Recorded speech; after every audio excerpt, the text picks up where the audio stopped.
en territorios tan cercanos a nosotros como Aruba, como Curazao, Ujú, por poner un ejemplo, Jamaica, que estuvo ujú, tan ligada a nosotros en el siglo XIX, en el XVIII, hombre, ahora las vemos como territorios distantes, lejanos. Hemos perdido la visión caribe que tuvimos, la visión barrial de ser algo integrado, de ser hermanos, a verlos como extranjeros distantes y lejanos, y solo podemos llegar a través de los Andes. Y esto es relativamente injusto con la región y debería estar en nuestra propia agenda.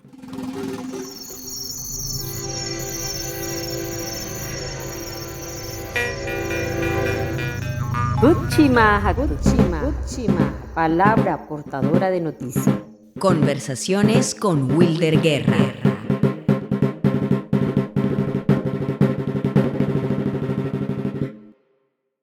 Bienvenidos todos, bienvenido Weiler a un nuevo episodio de nuestro programa Puchi Mahachi, la palabra portadora de noticias.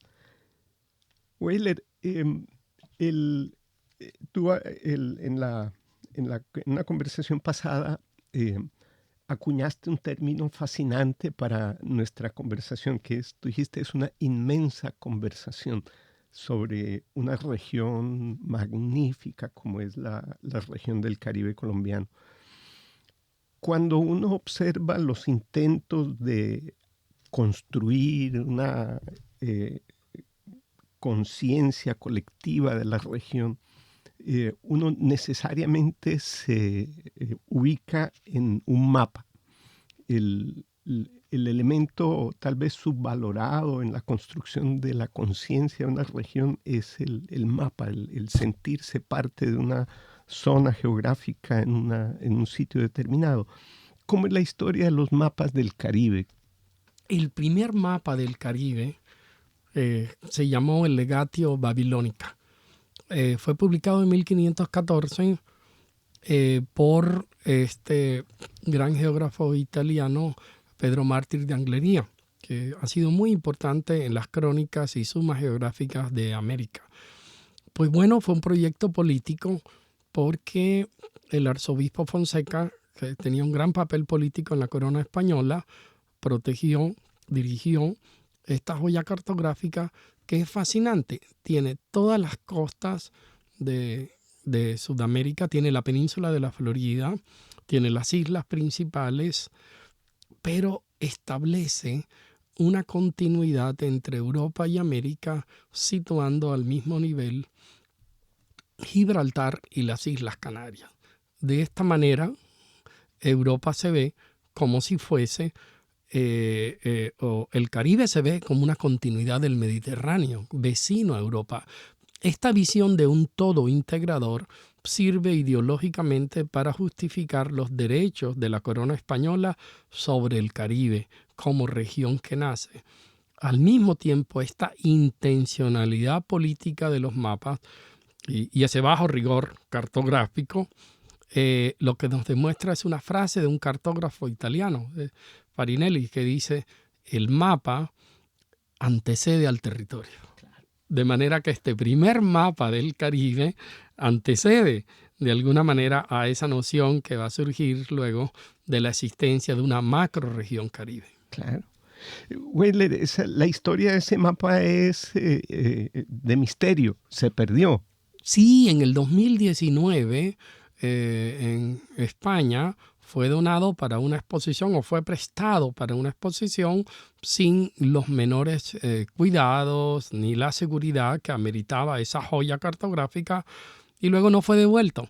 Se extravió y hoy no se ha establecido su paradero, que seguramente estará en manos de coleccionistas Claro. eruditos que pagan millones de euros por un mapa tan valioso. Hay ladrones cultos y los ladrones de mapas lo son. Claro. Aunque no siempre los ladrones son cultos, ¿verdad? ¿Cómo es la anécdota de Elena Poniatowska? Elena Poniatowska se quejaba amargamente porque los ladrones en México se introdujeron a su vivienda, se llevaron su computador personal, pero esa extensa biblioteca que ella tenía, no sustrajeron un solo libro. Y esto es lo que irritaba a la escritora mexicana. Que no se hubieran robado ni un solo de los libros que seguramente eran muy valiosos. Supremamente valiosos. Weyler, los mapas construidos en la época de la colonia, de la conquista, ubicaban de manera especial las diferentes partes del país. Tú me comentabas hace un rato sobre cómo se ubicaba Bogotá al sur del Cabo de la Vela. Sí, es que los mapas, en primer lugar, reflejaban tensiones políticas, intereses geográficos, políticos y económicos. Y hay un mapa particular de 1534, el famoso mapa de los procuradores de Coro.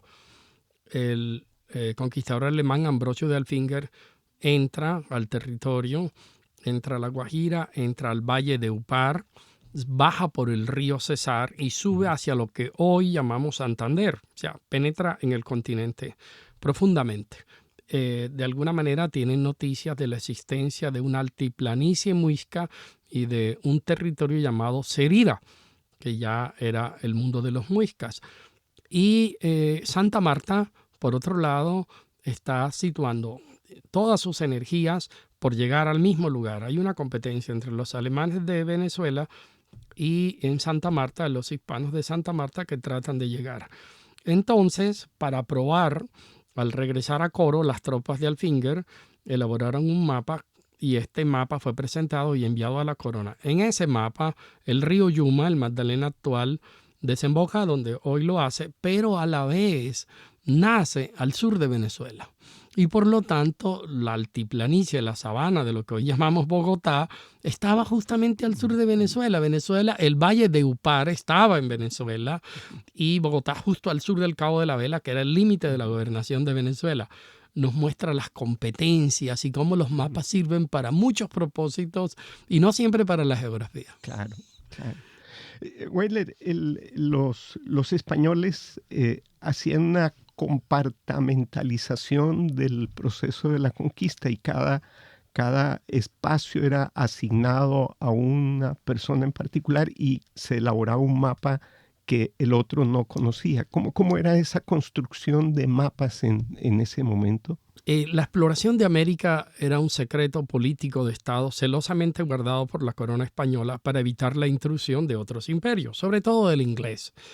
Entonces, los viajes que se hicieron, sobre todo a principios del siglo XVI, como Cristóbal Niño y Guerra en la costa de Venezuela, Alonso de Ojeda, que llega hasta el Cabo de la Vela en 1499, Rodrigo de Bastidas, que aparece en 1500 y amplía hacia Santa Marta y todo ese territorio, empiezan a servir primero para adjudicar territorios a estos conquistadores, algunos de ellos asentados en Santo Domingo.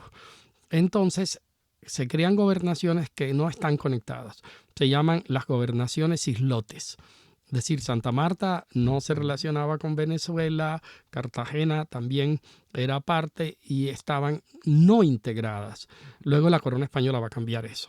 Entonces resulta que la información de las costas exploradas por cada conquistador era enviada celosamente al Consejo de Indias y con mucho celo lograba reunir las piezas para hacer mapas como el Legatio Babilónica, por ejemplo, que obviamente es anterior, es 1514 antes de lo que digo, pero muchos mapas fueron construidos así. La cartografía era celosamente considerada una disciplina muy cercana al poder político de la corona, y quien tenía la visión total de esas piezas de rompecabezas era justamente personajes como los miembros del Consejo de Indias, los regentes y los propios monarcas. Entonces, así se construían toda la cartografía de América en ese primer momento en que había celos y todavía no había una presencia fuerte de otros imperios en el Caribe. Claro. Weyler, el poseer esa información cartográfica era un poder, representaba un poder muy grande para quien lo tuviera. Tú narrabas ahora un episodio en que unos ingleses, Walter Raleigh creo, sí, secuestraron, se apoderaron de alguien que conocía y se trataba de una isla misteriosa. Hay un libro hermoso que se llama El Atlas Fantasma, que recoge los mapas de las ciudades, islas, continentes que no existen o que no existieron, pero sí en la cartografía. Entonces nos narra el caso de Sir Walter Raleigh, quien captura al sur del continente a un aristócrata español, a una alta figura del poder político español, y lo lleva, dada la importancia del personaje, a Inglaterra para interrogarlo. Pues a Inglaterra le preocupaba una isla que era estratégica para el poder político y la expansión del poder político y militar de los imperios.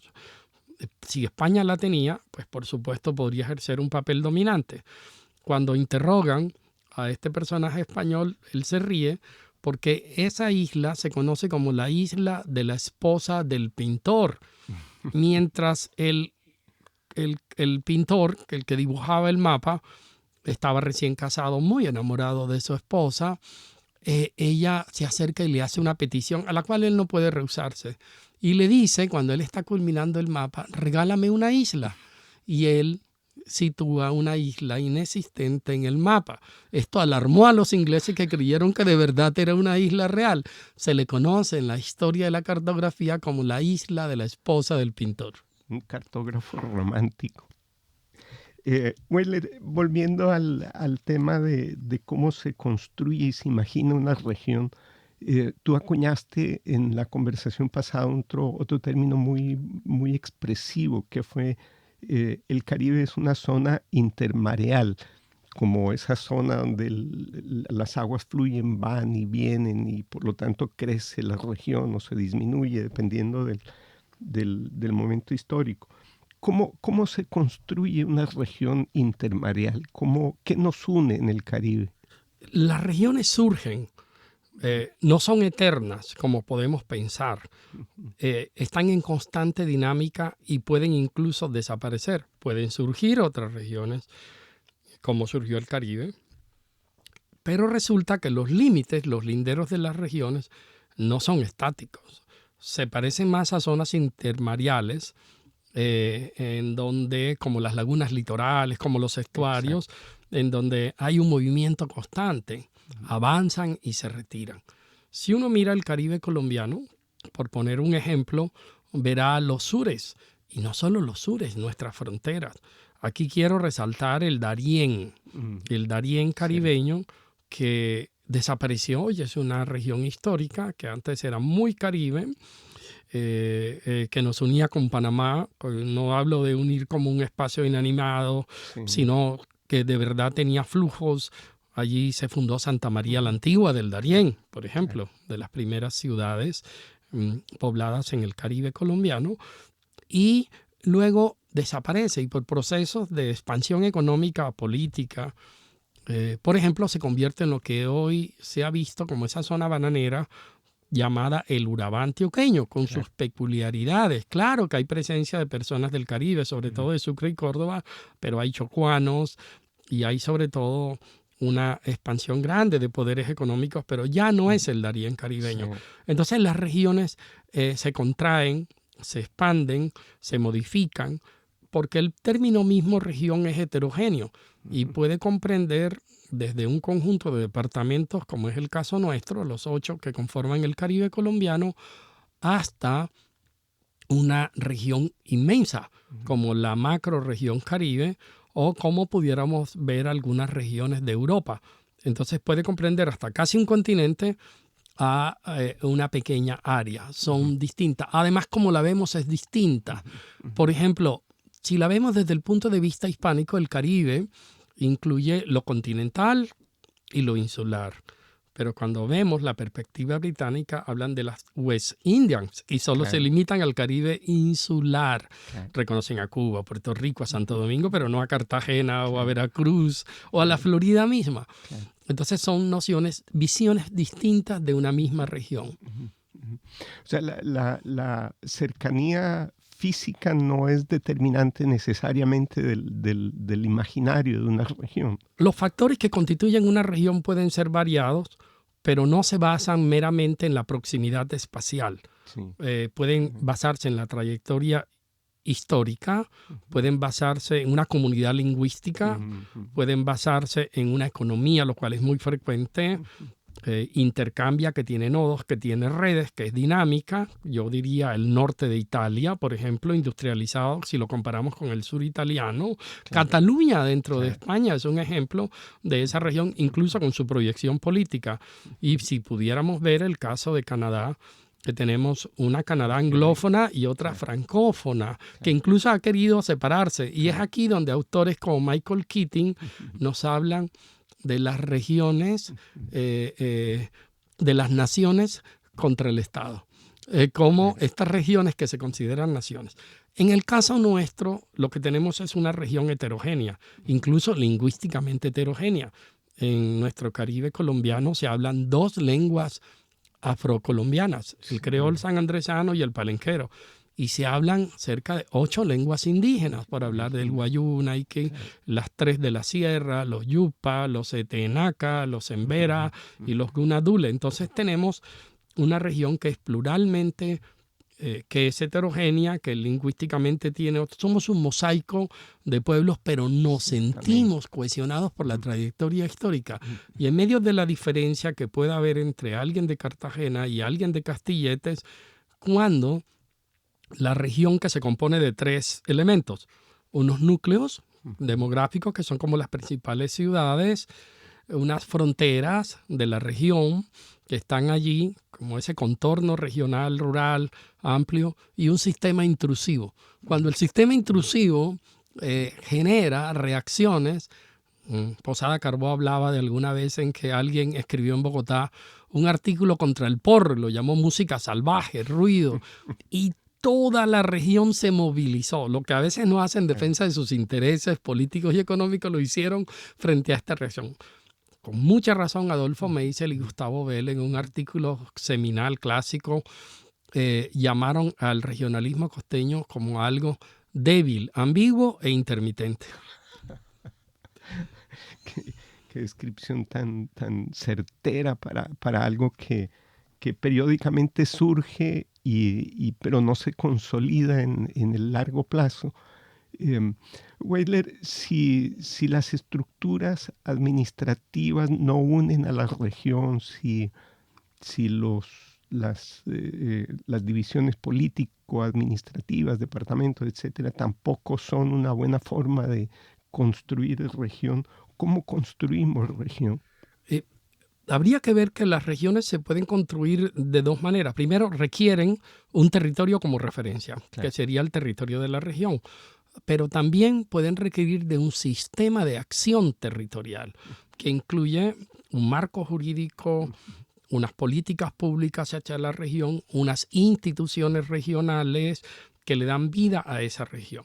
Pero la cultura juega un papel importante en la consolidación de la región, proporciona la argamasa, todo ese material que nos permite mantener la región.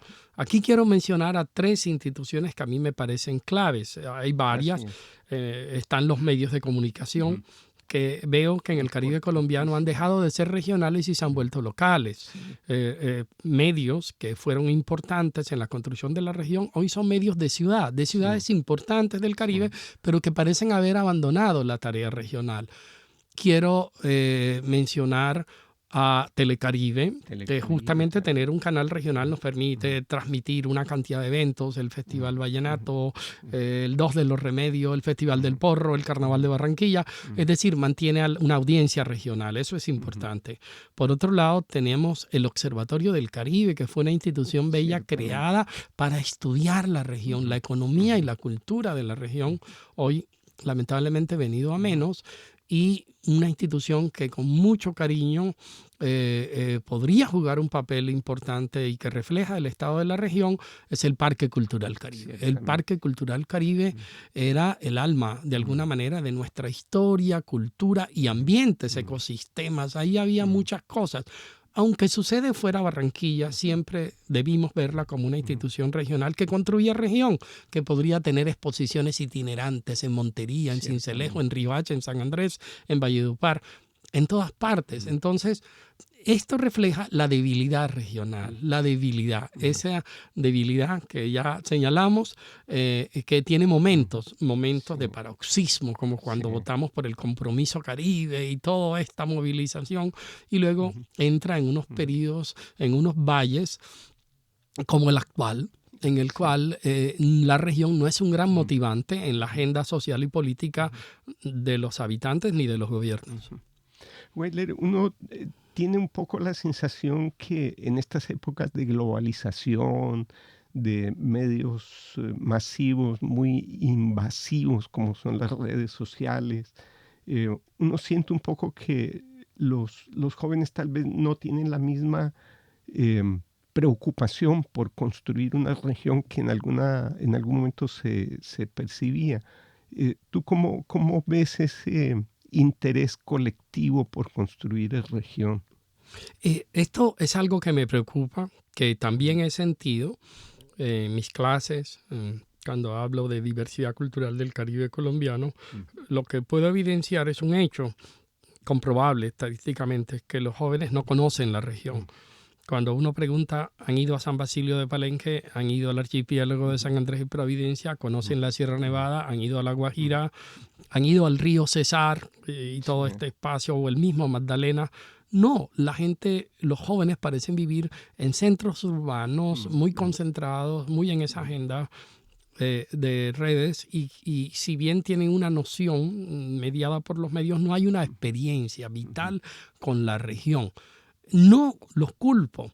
Si eso se está dando es justamente por nosotros mismos, por una cantidad de factores en que la región es poco valorada. Y los procesos de integración regional, que no necesariamente tienen que ser un sistema de acción político-territorial, cuando son débiles, obviamente las generaciones reflejan esa situación regional. Sí. Muy preocupante, Weidler, la debilidad del observatorio, del parque cultural, porque indudablemente eran motores muy potentes con una gran posibilidad de construir eso que tú llamaste en algún momento un futuro posible para ese imaginario de región. Weidler, en el contexto nacional, tú observas a la región Caribe como más influyente, menos influyente, más fuerte, menos fuerte que en un pasado. Sí, la veo más débil hoy. Es indudable. Y extraño a figuras constructoras de región como Alberto Bello Vives, por ejemplo. Era realmente ese tejedor de la región en lo cultural.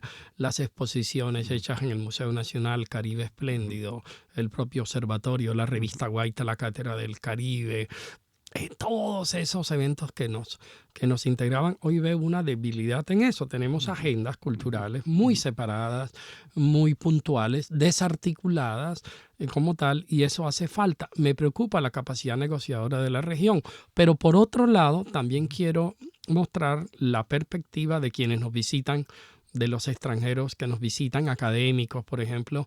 La eminente antropóloga brasilera Rita Alcida Ramos me confesó una vez, no hace mucho tiempo, que cuando ella llegaba a Colombia le ocurría algo singular, no le pasaba en Argentina, y era que ella consideraba que cuando estaba en el Caribe, iba a los Andes, pasaba de un país a otro, no de una región a otro. Los extranjeros sí ven ese vigor de las identidades regionales, esos diversos mundos que conforman Colombia y que son tan notorios en el contraste Caribe-Andes, pero que también hay un Pacífico con una visión inmensa, compleja sobre el futuro del país, hoy en día mucho más valorada. Hay una Orinoquia, hay una Amazonía que trata de jugar un papel más importante en la agenda nacional y global. Entonces yo creo que hay que valorar las regiones, y justamente es una nación que por su riqueza de diversidad regional, lo cual refleja otras diversidades biológicas y culturales, nos puede permitir construir un país más plural. Ciertamente, Weidler, uno ansía que esos movimientos regionales se encuentren un nuevo horizonte, un nuevo despertar. Weidler, el tejido cultural que sostiene a una región, que le da identidad, también incluye un tejido económico, unas redes económicas, una actividad económica que le da un vigor especial.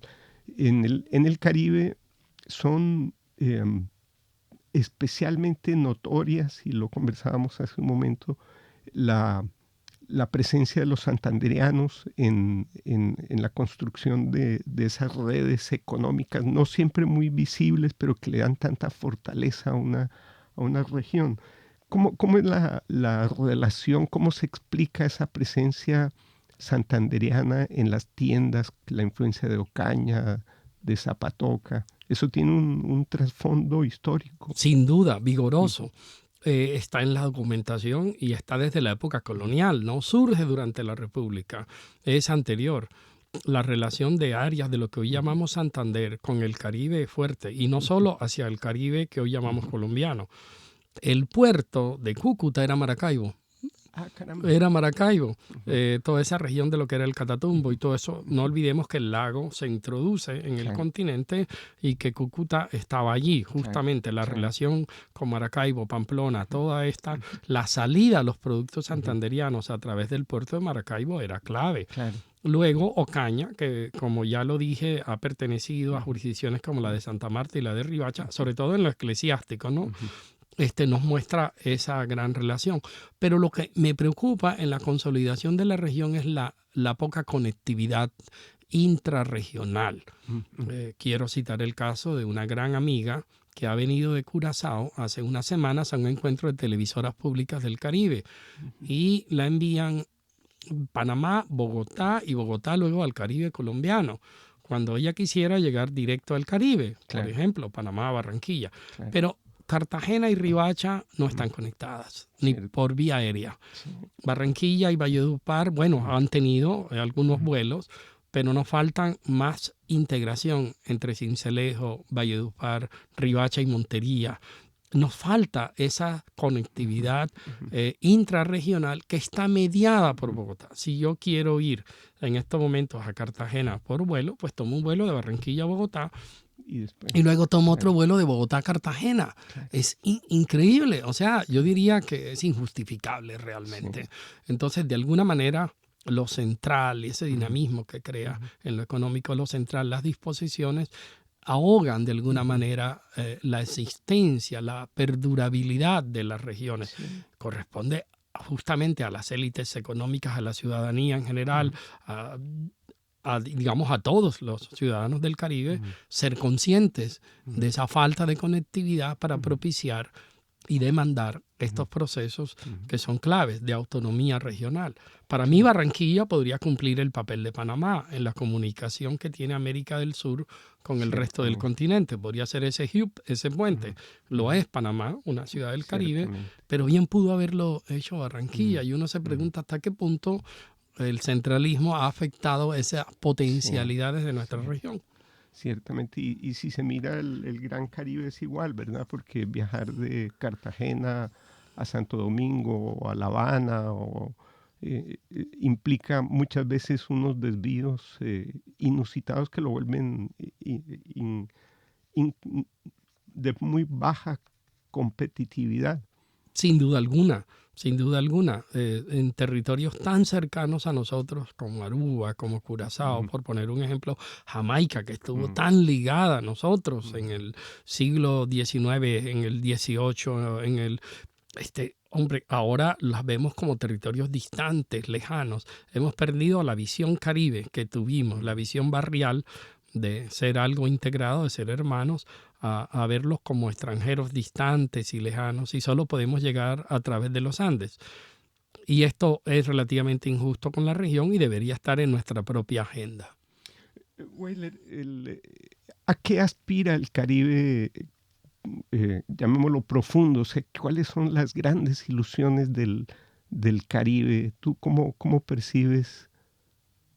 Bueno, es evidente que nuestra región es profundamente heterogénea y también que es desigual. Si uno mira los indicadores de ciudades como Barranquilla a nivel educativo, si uno mira su mismo dinamismo económico, va a encontrar un contraste y una fractura entre las regiones, entre áreas de la misma región. Si uno compara el analfabetismo, el indicador en Uribia con el de Barranquilla, va a encontrar que en Uribia supera el 65%. Es terrible, es una cifra dramática, una emergencia nacional auténtica.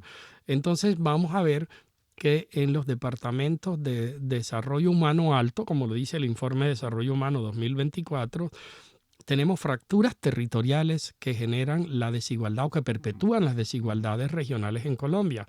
Guainía y Bogotá, La Guajira y Antioquia, pero en medio de la región, departamentos como Atlántico o Bolívar pueden estar situados en otras posiciones mucho más altas.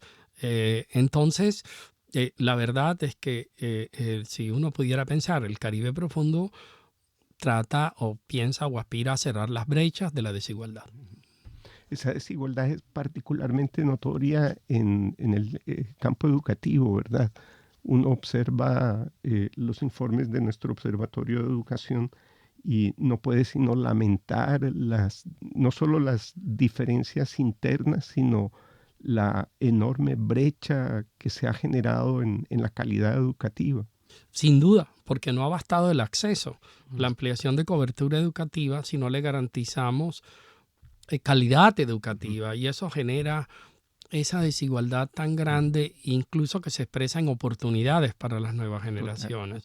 Entonces, carencia de oportunidades. Tenemos una igualdad formal decretada por todo el marco normativo, constitucional y de las leyes, pero en el término de la igualdad real, la tarea es muy grande. Si a eso le sumamos la perpetuación de la violencia de cualquier tipo, de organizaciones macrodelictivas, por ejemplo, narcotráfico y todo esto, vamos a encontrar que va a haber allí en muchos territorios afros, indígenas, campesinos, rurales, casi que la desigualdad sigue manteniéndose y no logramos cerrar la brecha tan grande. Esto no ocurre en países como Argentina. Voy a poner ejemplos, o Chile, en donde entre la capital y otras regiones sí existe, evidentemente, pero no dramática, como en Colombia, como entre Guainía y Bogotá.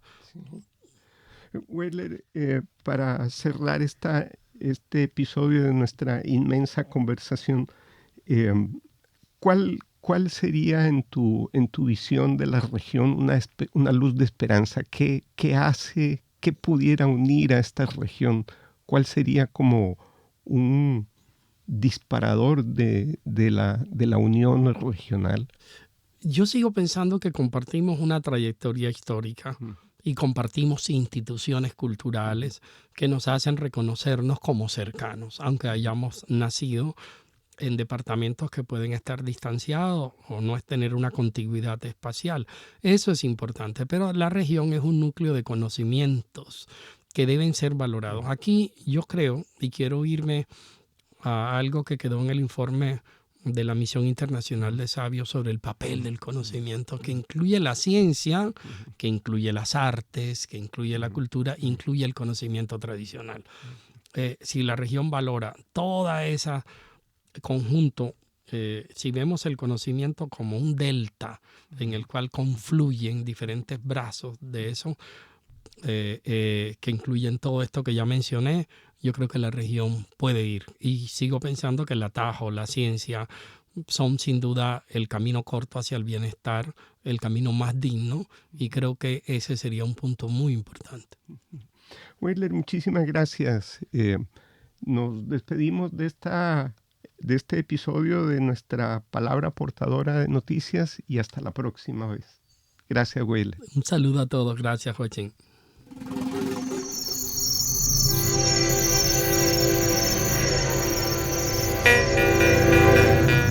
Cuchima, palabra portadora de noticias. Conversaciones con Wilder Guerra.